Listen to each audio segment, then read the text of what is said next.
Izinkan saya memulai dengan satu kisah yang sangat menginspirasi untuk saya dan kisah ini semoga bisa jadi teladan buat adik-adik semua.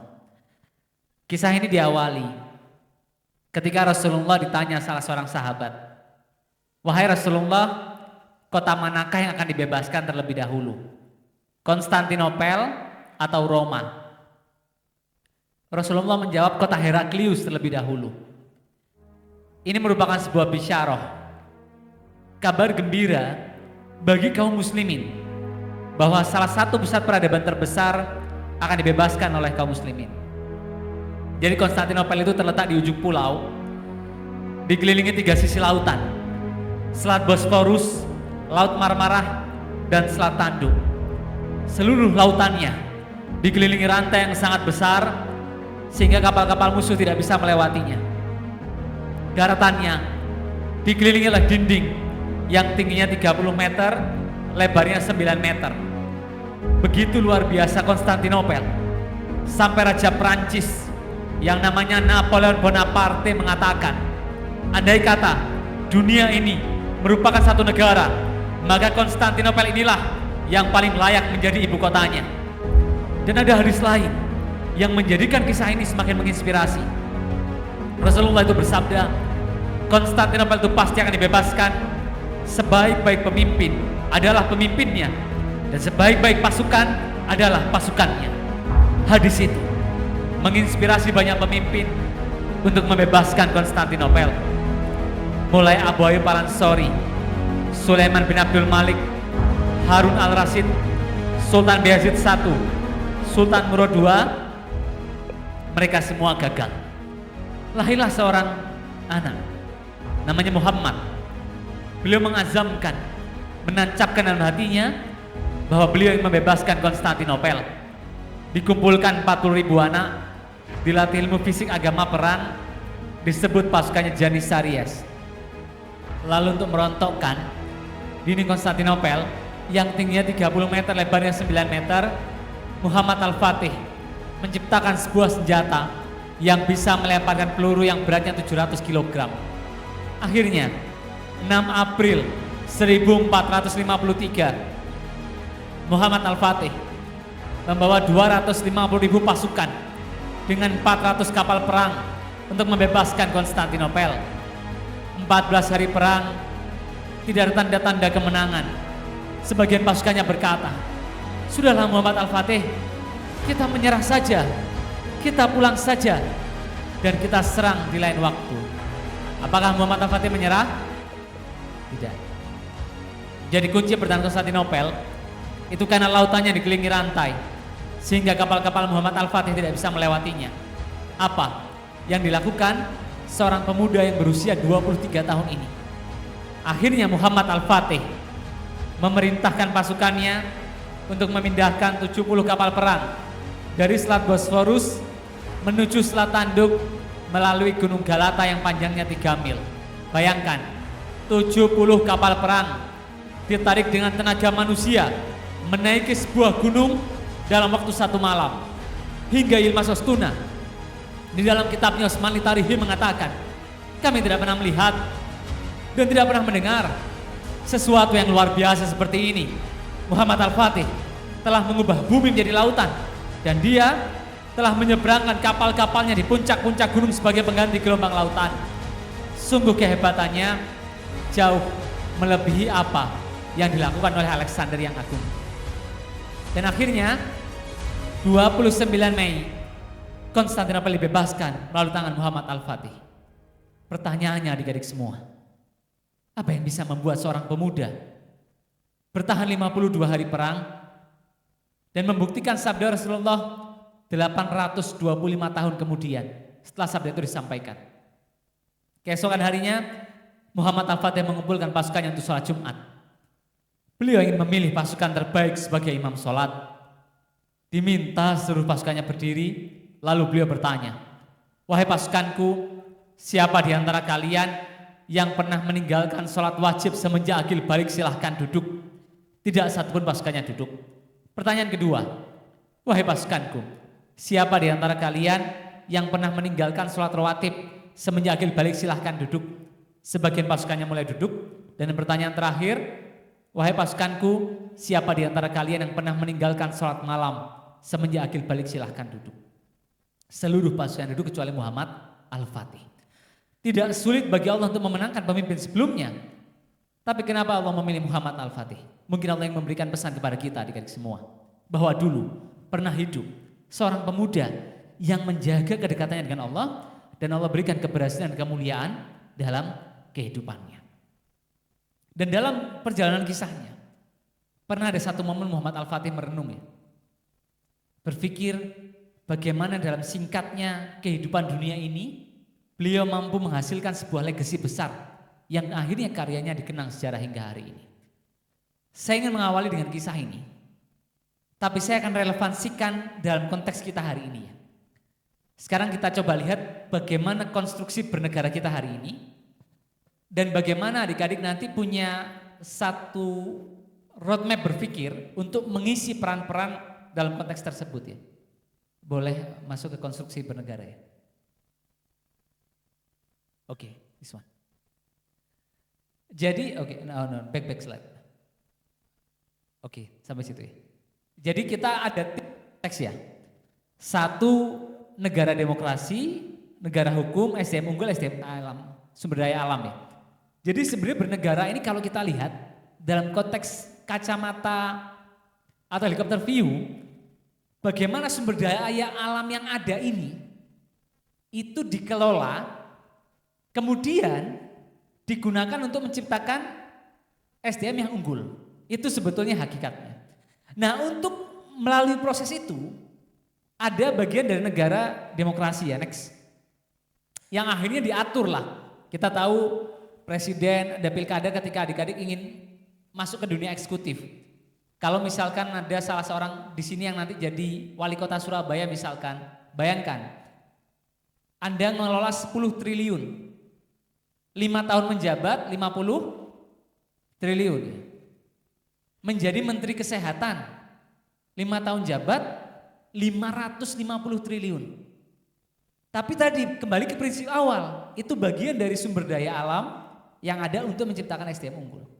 Nah, ada yang fungsi legislatif tadi ya, bisa melalui partai, bisa tidak. Kalau adik-adik tidak, misalkan ingin masuk nanti ke sektor, bisa melalui DPD misalkan ya, jalur perseorangan. Next slide, Chief.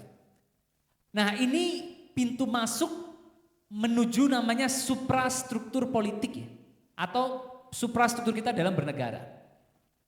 Nah, terikatlah kita dalam negara hukum kan. Kenapa proses ini penting? Jadi ada equality before the law, supremacy of law. Proses legislatif tadi itu membuat aturan yang mengikat kita semua. Mengikat, sekarang contoh di Komisi 10 sedang membahas undang-undang pendidikan. Itu pembahasan undang-undang pendidikan sebelumnya 20 tahun lalu. Bayangkan. Dan ketika adik-adik terlibat dalam proses itu, adik-adik bisa menentukan, memperdebatkan, memperjuangkan pasal yang akan tertuang. Misalkan contoh kemarin membahas undang-undang pekerja migran. Alhamdulillah kami berhasil misalkan memasukkan pasal kebebasan melaksanakan ibadah. Atau misalkan sekarang masih ada contoh larangan hijab di tempat kerja. Dalam proses legislatif, fungsi pengawasan itu bisa dilakukan begitu. Nah, tapi yang menarik itu semua dikelola melalui aturan hukum yang dibuat di lembaga legislatif yang itu menjadi bagian dari proses demokrasi yang ada tadi. Terbayang ya, proses demokrasi akan membuat sebuah produk hukum yang akhirnya mengikat kita semua. Next slide, Chief. Nah, ada namanya suprastruktur yang tadi adik-adik lihat ya, eksekutif, legislatif, yudikatif. Ada infrastruktur. Infrastruktur ini apa? Interest group, mahasiswa, pemuda hidayatullah misalkan, jurnalis, kelompok mahasiswa, tokoh politik. Mau tidak mau, infrastruktur politik mempengaruhi suprastruktur politik. Misalkan contoh, saya ke Australia, ketemu anggota parlemen di sana. Yang ternyata mohon maaf ya, dia LGBT. Mungkin kita bertanya, Ya kan? Bagaimana seorang LGBT bisa menjadi anggota parlemen di Australia? Itu dalam kacamata saya menggambarkan infrastruktur politiknya. Jadi ketika masyarakat mayoritas menyetujui hal tersebut, maka relatif suprastruktur politik menggambarkan. Makanya pemimpin hari ini gambaran masyarakat itu real. Mohon maaf misalkan ya, ketika rame dalam sekarang biaya politik tinggi, akhirnya yang menjadi eksekutif legislatif yang punya dana banyak. Kenapa demikian? Karena gambaran masyarakat ketika ada proses politik, masyarakat mencari figur misal yang punya uang. Itu gambaran bahwa akhirnya yang duduk menggambarkan bagaimana kondisi masyarakat hari ini begitu. Contohnya ketika datang ke satu daerah, ada yang bertanya soal visi misi program, tapi tidak sedikit kan yang bertanya apa yang mau Bapak lakukan di desa kami, apa yang mau Bapak bangun. Bahkan yang lebih ekstrim misalkan yang kita ketahui bersama gitu. Sehingga apa? Infrastruktur politik itu harus terus diperbaiki. Karena dia adalah pengejawantahan atau akan mengejawantahkan ya. Bagaimana suprastruktur politik ke depan gitu. Next slide, Chief. Nah, ini adik-adik ya. Jadi input akhirnya membentuk suprastruktur, suprastruktur membuat sebuah keputusan, regulasi, kebijakan yang akhirnya ada feedback yang adik-adik bisa tempuh juga. Misalkan adik-adik tidak sepakat dengan satu undang-undang, bisa melalui MK untuk melakukan feedback loop terhadap. Tapi memahami proses ini itu penting agar kita tahu di mana posisi kita dan di mana peran kita dalam konteks tersebut. Misalkan adik-adik memilih di infrastruktur politik, maka harus memperkuat input dan tetap memainkan peran feedback terhadap semua regulasi yang ada. Next slide, Chief. Nah, itu semua tujuannya apa tadi? SDM unggul ya. Pemerintah mengusahakan dan menjalankan suatu sistem pendidikan nasional yang meningkatkan keimanan, ketakwaan serta akhlak mulia dalam rangka mencerdaskan kehidupan bangsa. Next slide. Yang itu diambil dari sumber daya alam yang ada. Bayangkan, kalau kita lihat adik-adik ya, yang terkaya di Amerika itu apa? Perusahaannya misalkan Elon Musk, Tesla, SpaceX, atau misalkan punya media sosial Facebook. Kalau di Indonesia, karena deklarasi Juanda kita punya lautan yang luas, ikan tinggal diambil, batu bara dikeruk, jadi kayanya luar biasa. Begitu sumber daya alam ini masuk ke pemerintah, maka tadi suprastruktur politiklah yang berperan mengalokasikan. Misalkan saya setahun di Komisi 10, alhamdulillah Allah mudahkan saya bisa membantu 700-an mahasiswa kuliah secara gratis. Ya.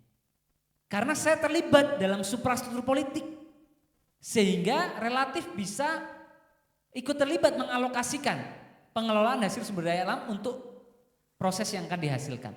Dan itu sesuai dengan surat Al-Hasyr ayat ketiga ya, supaya harta itu jangan berada di antara orang-orang kaya saja di antara kamu. Next slide, Chief. Dan itu gambaran akhirnya untuk mencapai tujuan kita berbangsa dan bernegara. Next again. Oke, jadi politik dalam bentuk yang paling baik itu usaha untuk mencapai satu tatanan sosial yang baik dan berkeadilan. Tapi dalam bentuk yang paling buruk adalah perebutan kekuasaan, kedudukan, dan kekayaan untuk kepentingan diri sendiri. Ini gambaran realitas politik. Next slide. Oleh karena itu Imam Ibnu Taimiyah mengatakan jika seorang pemimpin telah bersungguh-sungguh melakukan perbaikan dalam urusan agama dan kehidupan rakyatnya, maka dia merupakan pemimpin terbaik pada zamannya dan merupakan mujahid di jalan Allah yang paling mulia. Tentu pemimpin ini tidak dikerdilkan mungkin ya dalam konteks suprastruktur politik saja begitu. Tapi akhirnya pemuda hidayat Allah maka harus mendorong bagaimana melahirkan pemimpin-pemimpin yang akhirnya mampu memberikan kontribusi dalam konteks tersebut. Next slide, Chief.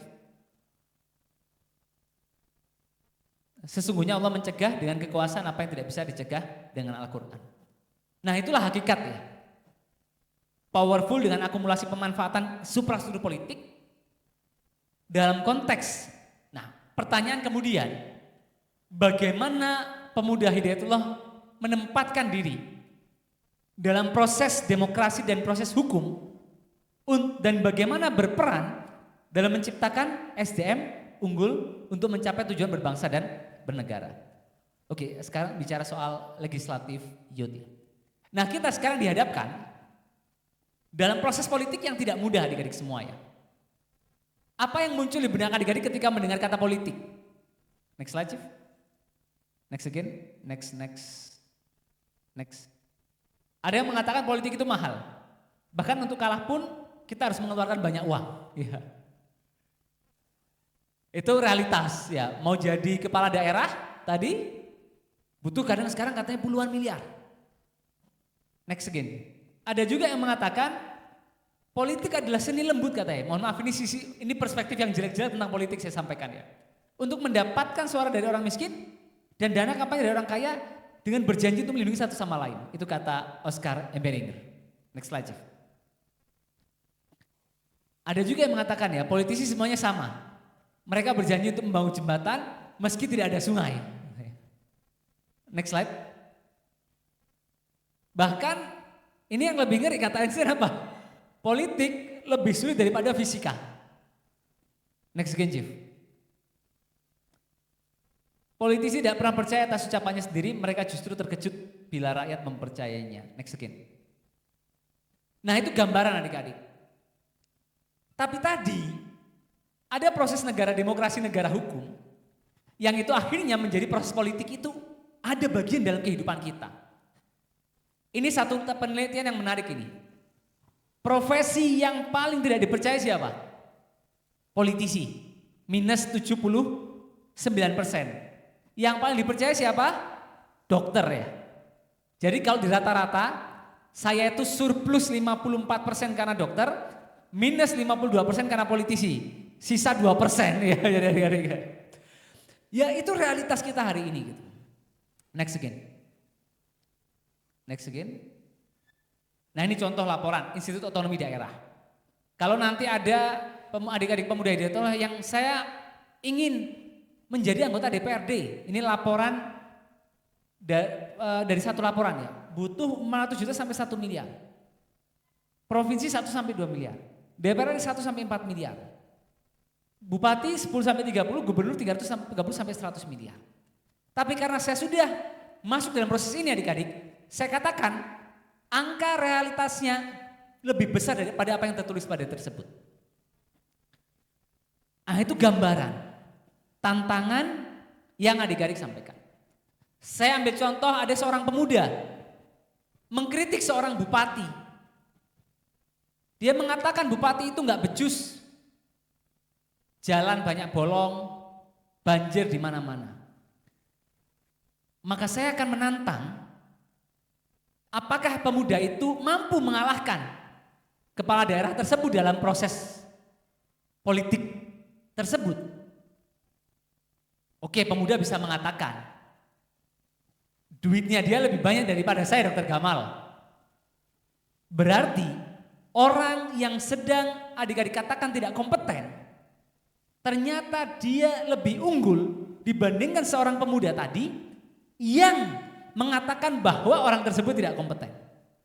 Maka jika kita merasa kita memiliki kapasitas kompetensi lebih baik dibandingkan seseorang yang sedang memimpin, kita harus mempersiapkan semua determinan faktor yang dibutuhkan untuk memastikan kita lebih unggul dibandingkan orang yang sedang memimpin dan kita anggap beliau tidak memiliki kompetensi. Next slide, Chief. Nah ini gambaran anak-anak muda hari ini di dunia politik adik-adik. Ada namanya Prince Lim. Mohon maaf, dia menjadi kepala daerah atau anggota DPR karena ayahnya, ibunya, kakek neneknya politisi. Dan itu banyak. Bahkan survei di India 100% anggota parlemen di bawah 30 tahun Prince Lim. Di Indonesia pun angkanya signifikan sekali. Jadi kalau adik-adik menemui anggota DPR di bawah 30 tahun dengan tadi proses yang saya ceritakan, maka banyak sekali ya lebih banyak yang princeling begitu. Yang kedua tafling, nah ini yang unik ini. Menguasai organisasi kepemudaan.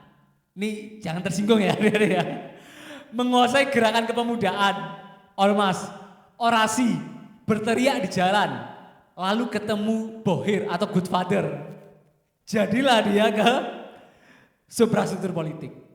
Dia menguasai organisasi pemuda, ketemu good father, duduk di.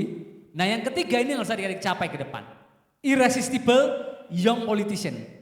Atau saya nyebutnya bocah perjuangan di dunia politik ya. Adik-adik menyiapkan semua tadi ya, kapasitas, kompetensi. Ya. Lalu membuat diri adik-adik semua terlalu menarik untuk ditolak dalam proses politik tersebut. Sehingga masuklah dalam proses suprastruktur politik tersebut. Oke, next slide, Chief. Oke, back. Nah itu sedikit gambaran. Sekarang saya akan fokus ya, karena waktu kita singkat ya, tinggal 10-15 menit. Apa yang adik-adik perlu persiapkan agar tadi mampu menjadi bocah perjuangan, irresistible young politician yang kompetitif, berdaya saing ya, dan mampu diandalkan ya, oleh kita semua dalam mengelola sumber daya alam yang ada di Indonesia. Nurturing growth mindset ya. Pertama, saya kenal dari yang paling basic adik-adik semua. Temukan bakat, potensi yang kita miliki. Ada 3 teori yang bisa adik-adik pakai. Pertama, divine calling atau true calling. Ini adalah teori dari dosen di Harvard University, namanya Tal Ben-Shahar. Dia mengatakan, kalau kita mau menikmati hidup, punya pencapaian luar biasa dan punya dampak yang besar, pastikan kita mengerjakan 3 hal ini. Pleasure, strength, meaning. Hal yang disukai, kuasai, dan bermakna.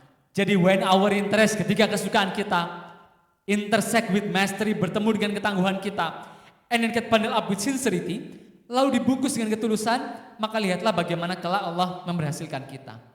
Lalu yang kedua adalah Ikigai. Ini the second most popular theory in Japan after Kaizen. Dia lihat 4 hal, what you love, apa yang kita sukai, what you are good at, apa yang kita kuasai, what the world needs, apa yang dunia butuhkan, and what you can be paid for, sesuatu yang menjadi rezeki besar buat kita di kemudian hari. Buktinya apa Dr. Gamal? Saya suka 3 hal, innovation, impact, inspiration. Jadi saya suka membuat inovasi sosial yang berdampak sosial dan menginspirasi banyak orang. Waktu kuliah adik-adik, saya datang ke ruangan dosen saya bilang, dok, saya ingin jadi inspirator seperti dokter. Sampai saya terbawa mimpi. Bangun jam 1 malam, mimpi bicara di panggung besar di kampus saya. Dan apa yang terjadi 5 tahun kemudian. Предприниматель Гамаль Альбин Саид, Индонезия. Финалист шоу «Народный артист» и «Голос» Александр Panayota. As a medical doctor, I said it should not happen and I must do something. Lower the sound, Chief. Saya bukan nari atau nyanyi dari ya. Saya diminta berbagi inspirasi di hadapan 25.000 orang dari 150 negara di Stadion Piala Dunia. Next slide, Chief. So my first advice ya, for all of you, if you follow your passion, money, people, impact will follow you. Jadi isilah ya otak kita dengan value, maka ya uang akan datang ke dompet kita dengan sendirinya. Yang kedua, harus mau soroh. Ada yang tahu bahasa Jawa soroh artinya? Ya, suffering, menderita, merasakan ketidaknyamanan ya. Bahasa Inggrisnya sorrow. Next slide. Jadi waktu kuliah adik-adik saya buat perusahaan yayasan namanya Indonesia Medica untuk membantu masyarakat mendapatkan layanan kesehatan gratis. Dan kami bersyukur, ini nggak bermaksud sombong, cuma sedikit pamer ya sama aja ya. Kami diapresiasi berbagai negara, ini ketika di Peru dan di Jerman. Mr. Gamal Albin Syed from Indonesia Medica to join us on the stage for the prize giving ceremony. So why don't you come and stand up?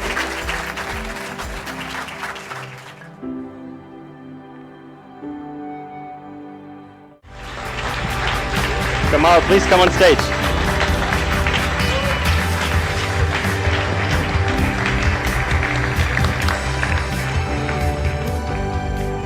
Oke, next slide, Chief. Next. Dan kemudian ambil berbagai tokoh-tokoh dunia ya. Raja Charles mengundang saya makan malam 2 kali di Istana Buckingham, memberikan beasiswa one year mentor di Cambridge University dan memberikan dukungan yang luar biasa. Kemudian next slide, Presiden Rusia Vladimir Putin juga mengundang saya ngeteh sore secara khusus saat itu dan memberikan apresiasi dan dukungan atas berbagai inovasi-inovasi yang kami kembangkan, termasuk berbagai tokoh dunia lainnya. John Kerry, Sekretaris Negara Amerika Serikat, lalu berbagai kedutaan besar dunia. Saya sama seperti adik-adik semua adik-adik.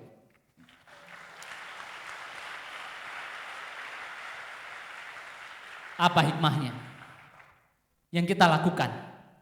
Mungkin kecil dan sederhana, tapi dengan keikhlasan, kerja keras dan gotong royong, Allah itu berwenang sepenuhnya membesarkan kebaikan kita. Allahu latifun bi ibadihi. Allah itu maha lembut kepada hamba-hambanya. Jadi jangan pernah meremehkan kebaikan sekecil apapun itu. Next slide, Chief.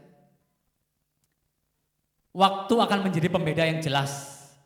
Pembeda yang sangat jelas antara orang-orang yang menggunakan waktunya dengan baik atau orang-orang yang membuang waktunya dengan sia-sia. Waktu bisa menjadi sekutu kita. Waktu bisa menjadi musuh kita. Kalau adik-adik gunakan 2 jam, 3 jam lebih dibandingkan teman-teman setiap hari, terdengar biasa. 10 tahun, 10.000 jam adik-adik investasikan untuk membuat kehidupan kita, kehidupan orang sekeliling kita menjadi jauh lebih baik. Sebaliknya, kalau kita buang 2 jam, 3 jam setiap hari ya untuk nonton, nongkrong, scroll media sosial, terdengar biasa, tapi 10 tahun, 10.000 jam terbuang sia-sia. Yang itu kalau kita investasikan untuk perbaikan kehidupan masyarakat ya, atau kehidupan kita akan punya satu pencapaian yang luar biasa. Jadi tiny change, remarkable result. Dan tanda baiknya seorang muslim adalah dia meninggalkan segala sesuatu yang tidak berguna bagi dirinya. Your future is depend on your daily routine. Next slide, Chief. Next, you can skip this part. Next. Dan yang ketiga, visi yang kuat ya. Saya ingin contohkan Eyang Habibie. Beliau luar biasa adik-adik. Beliau dipanggil Mr. Crack karena keberhasilannya menemukan penemuan untuk mengetahui kebocoran pesawat. Beliau punya spiritualitas yang kokoh. Beliau mengatakan apa? Otak saya Jerman tapi hati saya Mekah. Dan beliau mengatakan, saya bersyukur bisa membangun sinergi positif antara ilmu pengetahuan, teknologi dan spiritual. Waktu itu yang Habibie undang saya ke rumahnya, lalu beliau tanya, Gamal, kenapa kamu buat program berubah dengan sampah? Setelah saya jawab, beliau menambahkan, why? Because you are not blind, you care about them is the beginning of everything. Karena kamu gak buta, kamu peduli pada mereka, itu adalah awal dari segalanya. Dan dalam konteks karir tadi, ada namanya prominent, ada namanya eminent. Eminent itu contains the idea of respected. Kita diakui orang karena ilmu yang kita miliki. Kalau prominent has the idea of being well known and important. Kita diakui orang karena ide, gagasan, karya yang penting dan berperan besar di tengah-tengah masyarakat. Misalkan kita tahu sekarang banyak inovator, Al-Fatih Timur buat kitabisa.com dan berbagai anak muda lain, dia dikenal, diakui karena karya yang dihasilkan tersebut. Dan pendidikan itu penting adik-adik. Jadi penelitian mengatakan semakin tinggi tingkat pendidikan adik-adik semua, semakin tinggi rata-rata pendapatan dan semakin kecil angka penganggurannya. Oleh karena itu kita harus punya semangat terus belajar, apalagi di dunia yang berubah ya. Nah, saya mau ajukan satu pertanyaan ya. Ada 2 sebetulnya. Saya mulai yang pertama dulu. Apakah anak-anak muda yang nilainya paling tinggi di sekolahnya atau di kampusnya berhasil dalam karirnya? Kira-kira? Mungkin banyak jawab belum tentu. Tapi saya menawarkan paradigma berbeda. Ternyata penelitian mengatakan, jadi anak-anak yang nilainya paling tinggi itu disebut sebagai valedictorians. Penelitian mengatakan 90% anak-anak yang nilainya paling tinggi di kelas itu berhasil ya dalam profesinya. Bahkan 40% reach the highest tier in their field. Jadi yang menarik 90% berhasil dalam karirnya, bahkan 40% ya itu mencapai titik yang tinggi, ya, tertinggi bahkan dalam profesinya. Tapi yang menarik apa? There were no visionaries in the group. Tidak ada di antara mereka yang menjadi orang-orang visioner yang menghadirkan sebuah perubahan besar. Lalu kemudian pertanyaannya adik-adik semua, apa kecerdasan yang dibutuhkan untuk melahirkan orang-orang yang visioner yang mampu melakukan perubahan besar? Kenapa tadi anak nilainya paling tinggi tidak menghasilkan sebuah perubahan? Ternyata mereka lempeng, ikutin aturan. Ya. Jadi dia ikutin aturan, terbiasa demikian sehingga dia relatif tidak melakukan sebuah perubahan besar. Nah yang pertama adik-adik butuh analytical intelligence, kecerdasan analitis. Semakin tajam pisau analisis kita, semakin efektif kita dalam menyelesaikan masalah. Dan itu dilatih dengan apa? Menulis, membaca, berdiskusi ya. Yang kedua creative intelligence, berpikir out of the box, connecting the dots. Nah yang ketiga ini yang penting, yang terus diperkuat, practical intelligence, kecerdasan praktis ya. Jadi bagaimana kita mampu menerapkan pengetahuan dalam konteks real hari ini. Contoh adik-adik, gak ada buku yang menjelaskan ketika awal mula COVID muncul agar bagaimana perusahaan kita bisa tetap bertahan. Tidak ada juga buku yang menjelaskan kepada saya bagaimana cara saya memenangkan proses politik misalkan. Jadi practical intelligence ini street smart, cerdas di jalanan. Kalau analytical intelligence book smart, practical intelligence street smart. Cirinya apa? Jago ambil keputusan, tenang menghadapi tekanan, bisa melihat peluang, menangkap peluang dengan cepat, tahu harus bicara apa, dengan siapa, kapan, untuk mendapatkan apa.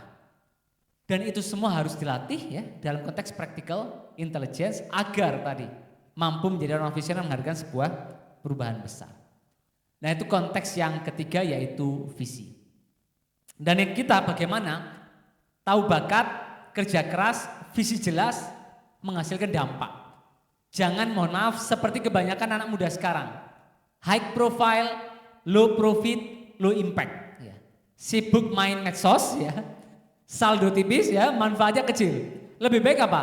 Low profile, high profit, high impact. So don't try to impress people. Nggak usah sibuk membuat orang impresif, but focus to impact people. Tapi fokuslah menghasilkan dampak. Because impress will be lost, karena impresi akan hilang. But impact will survive. Saya ambil satu contoh adik-adik. Februari 2022, kami mulai satu inisiatif di Malang namanya Malang Cerdas ya.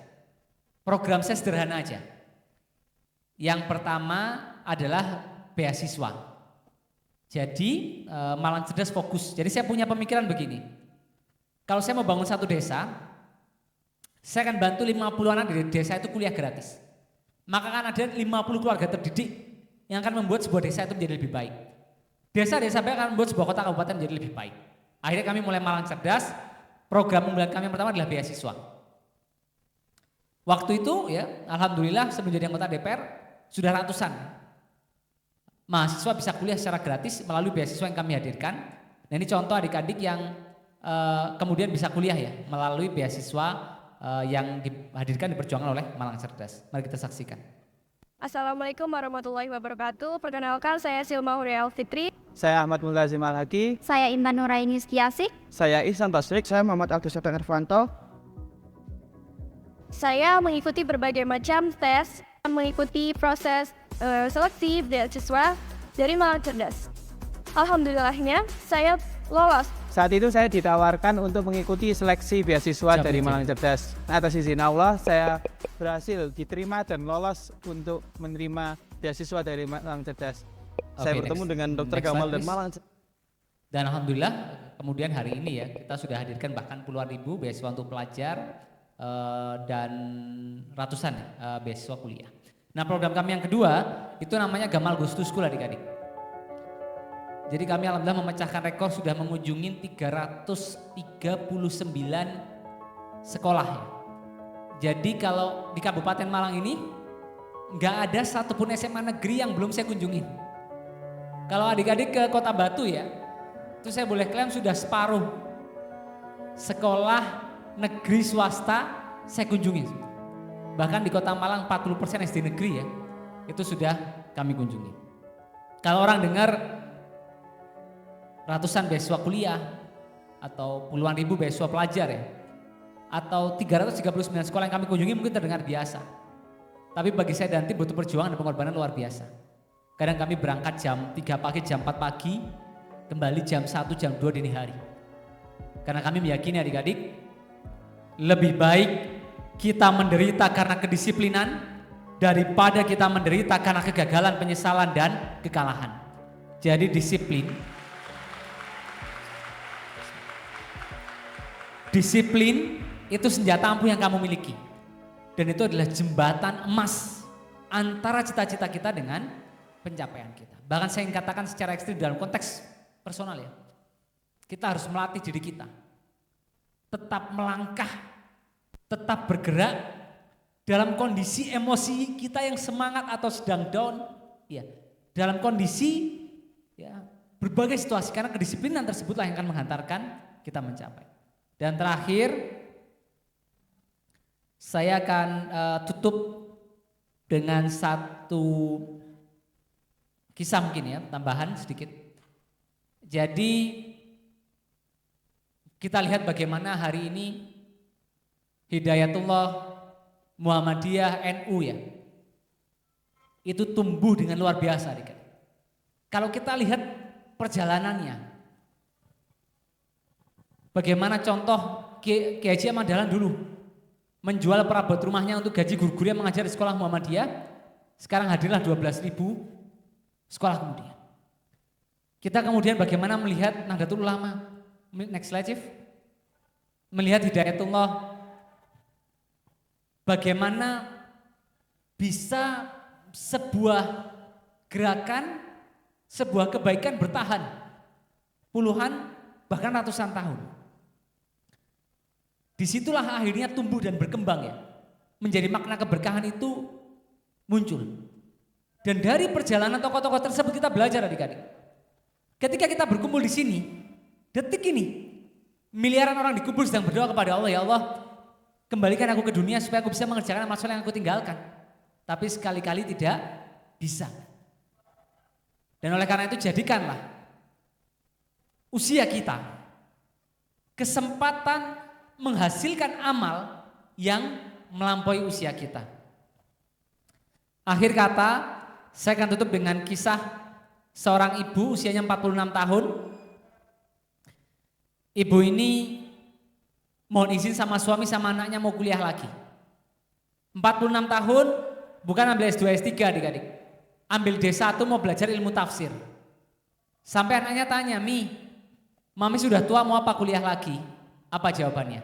Mami mau mengerti arti bacaan sholat dan mau menyelamatkan anak-anak dari api neraka. Setiap anaknya berangkat ujian, ibu ini tanya, Nak, nanti kau ujian jam berapa? Waktu kau ujian, Mami di atas sajadah. Itu berjalan terus, berbulan-bulan, bertahun-tahun, sampai anaknya masuk 50 most impactful social innovator in the world. Ya. Dan siapakah ibu itu? Ibu saya, adik-adik semua ya. Jadi